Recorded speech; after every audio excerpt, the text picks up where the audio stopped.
How to enable or disable Bitmoji or Mojitok stickers on Samsung keyboard. First, tap on the home button to return back to the home screen.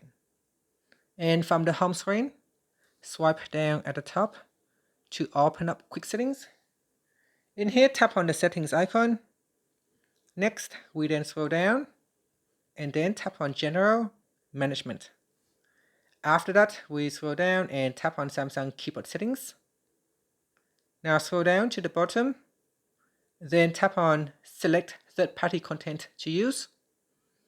From here, you can tap on Bitmoji to turn it on or switch it off. Tap on the continue button to turn it on. The same for Mojitok. If you want to switch it off, you can do so, or you can turn it on. Here on Bitmoji, you can tap on the left-hand side to view some privacy policy. After that, tap on the home button to return back to the home screen. Thank you for watching this video. Please like and subscribe to my channel for more videos.